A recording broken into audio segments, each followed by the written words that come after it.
During this COVID-19 pandemic, I think except for pizza, burger, and biryani, every other food on earth has been suggested as a cure for COVID-19 infection. In the same way, except for the bathroom cleaning phenol, every other drug on earth has been suggested as a cure for COVID-19.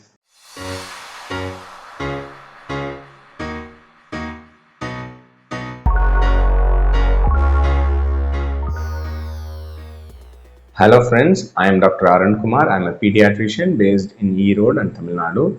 So I run a YouTube channel in my regional language, that is Tamil, with more than 5 lakh subscribers.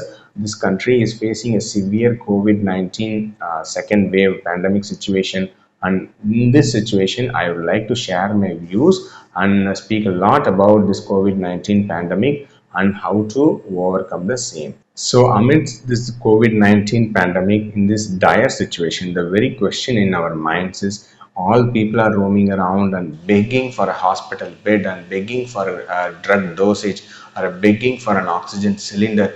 In this situation, how to tackle COVID 19 infection at home, how to monitor the symptoms, how to detect COVID 19 at an earlier stage, and how to get early treatment and early medical intervention so that we avoid the serious consequences of COVID 19 infection. So, that is what we are going to discuss in this video.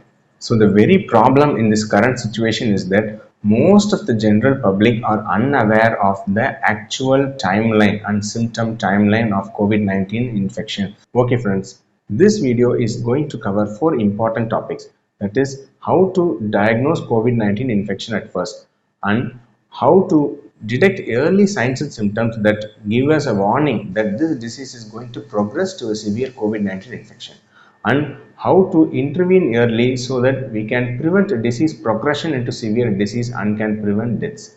Then, what treatment to do when we are in home and with infected with COVID 19 infection, whether if it is mild or moderate, how to manage COVID 19 infection at home and how to monitor. So the first question in everyone's mind is that how to detect COVID-19 infection. Because in this situation where COVID-19 infection is spreading very rapidly, so any person with fever more than 3 days, any headache, body pain, definitely one should suspect COVID. Many people are of the view that only when fever is present associated with cough or cold, it is COVID-19 infection. Because according to a people's mind, so COVID-19 infection is a lung infection. So definitely, if COVID-19 infection is there, definitely there should be cough or cold associated with fever. This is the logic in many people's minds, but this is entirely wrong. In COVID-19 infection, the first 5 days, it is called viremic phase. In this phase, people will get only simple symptoms, that is fever, headache, body pain. One can have gastrointestinal symptoms such as vomiting, loose stools, and one can have some conjunctival congestion, even some rashes. But cough, cold are very rare. Sometimes one can get sore throat or throat pain. So one should not neglect the symptoms thinking that okay, no cough or cold, so it is not COVID-19. It is wrong. Next mistake everyone is doing is that the first week, what people tend to do is that on day 2 or day 3, they get some basic blood investigations done, some complete blood count, and then some CRP, and even some people go to the extent of taking some lung CT scan. They think that okay, we have taken CT scan, we will be able to protect ourselves, but it is entirely wrong, and even if it is dangerous actually. So why it is? Because in the first 5 days, the CBC, CRP, and even the lung CT scan will be completely normal. The CT scan, it will look like a clean slate, so the lungs will be entirely normal because in the viremic phase, the COVID-19 infection does not spread to the lungs.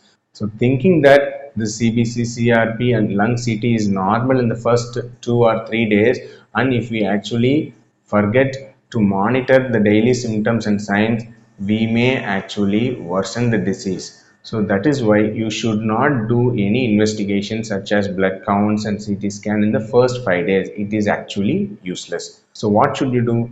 If you strongly suspect COVID, definitely we can have an RT-PCR or rapid antigen directly testing for the virus. That definitely tells whether that is COVID infection or not. But it is also not false proof because many times we get negative RT-PCR, but people get lung signs and other disease of severe COVID-19 infection later. So we can get an RT-PCR then if it is negative, but still we should be watchful and keep monitoring the symptoms. In the first 5 days, is any treatment useful? Actually, except for paracetamol, no other treatment is useful in the first 5 days. No azithromycin, ivermectin, favipiravir, and all these hydroxychloroquine, all these are found to be useless or very minimal use in first 5 days. These drugs do not prevent progression of the disease from mild to moderate or severe. The most important thing is how to monitor yourself when the disease enters the second phase, that is inflammatory phase, which lasts from day 5 to almost day 14. So most of the people who die of COVID-19 infection, they get their lung damaged only in this inflammatory phase. So what happens in this inflammatory phase? Actually, the antibodies in our body, that is the immune system, starts producing antibodies to kill this COVID-19 virus. But these antibodies are over enthusiastic, and just instead of just killing the virus, actually they start damaging our body system. So in this immune dysregulation or inflammation phase is what this actual lung damage or pneumonia occurs. So in this stage, a person starts getting the lung symptoms. So slowly a person will be starting to feel better by day 4 or day 5, but from day 6 again the person may get some fever, the person may get some tiredness, the person may start getting some cough, some difficulty when climbing stairs. So this is an important ominous sign. So it tells that definitely the disease is progressing into the lungs. So at this stage, we have to check whether there is lung progression or not. So everyone has to do an important blood investigation called CBC, that is complete hemogram, and CRP, and if possible to do one CT chest only by day 5 or day 6. Doing the investigations in early stage is of no use. So by day 5 or day 6, if every COVID-19 infection patient has tested for these parameters, and from these parameters they can come to a conclusion whether the disease is progressing to the next stage or not. So if the CBC and CRP are completely normal and the CT scan doesn't show any signs of lung involvement, okay, so it is well and good. So definitely it means that by day 5, day 6, if these investigations are normal, it means that the COVID-19 infection in you hasn't progressed to the next inflammatory stage. So you can be of sure that you have got only a mild COVID-19 infection. You can just continue taking the paracetamol, the multivitamins, the zinc and the vitamin C, and take good food. Definitely you should be able to come out of the infection in next 5 days. If a person is found to have problems in CT chest or this blood investigations on day 5 or day 6, it means that the disease has progressed to the next stage. So what should we do? So we should start the patient on two life-saving medications. It is not remdesivir, it is not favipiravir, it is not any other drug. The two life-saving medications here are one steroids and two is blood thinner medication. So during this COVID-19 pandemic, I think except for pizza, burger and biryani, every other food on earth has been suggested as a cure for COVID-19 infection. In the same way, except for the bathroom cleaning phenol, every other drug on earth has been suggested as a cure for COVID-19. But sadly, only the two life-saving medications in a moderate to severe COVID-19 infection are steroids and blood thinners. So if the disease is progressing to moderate, if hospital beds are available, definitely we can get admitted in hospital and start the treatment. The doctor will start you on IV steroid injections and IV heparin or subcutaneous heparin injections. If suppose the hospital beds are not available at this stage, definitely we should get the prescription for oral steroid medications, that is oral dexamethasone or oral prednisolone or oral methylprednisolone in appropriate doses from any doctor. And in addition to that, we can get any antiplatelet agents such as aspirin and anticoagulant drugs such as dabigatran or rivaroxaban from the medicinal practitioner. So you should not self-prescribe or self-medicate with these drugs. Definitely you should know that these are the important drugs. You should not waste your money on lots and lots of other unimportant drugs. So at the right time on day 5 or day 6, at the beginning of the lung damage, if we start the patient on the steroids and blood thinners, and keep monitoring the patient progression. Keep monitoring the respiratory rate SpO2 from day 5 to day 10 or day 12. Definitely the patient, most of the patients will come out of the infection. So what role does this remdesivir injection play? Means all these people are going around and begging for remdesivir dosage. Actually, not much. There are few studies which claim that remdesivir actually reduce the hospital stay duration, and in few cases, the remdesivir actually prevents the progression of disease from moderate to severe. Still, no solid studies are available.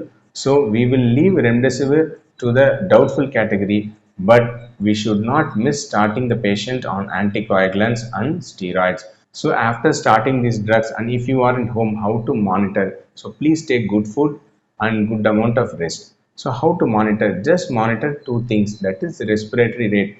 Count how many breaths you are taking in 1 minute in resting phase. If at any time the respiratory rate is more than 24 per minute, definitely you should meet a doctor and get medical advice. The next thing, oxygen saturation, everyone knows. With the pulse oximeter you can check. Either if the oxygen saturation falls below 94%, you should get medical advice. If even if the oxygen saturation is normal, you can do something called 6-minute walk test twice in a day. So what is that? Even if oxygen saturation is above 94 and 95%, just please go for a 6-minute walk inside the room or inside the house. At the end of 6-minute walk, please check your saturation.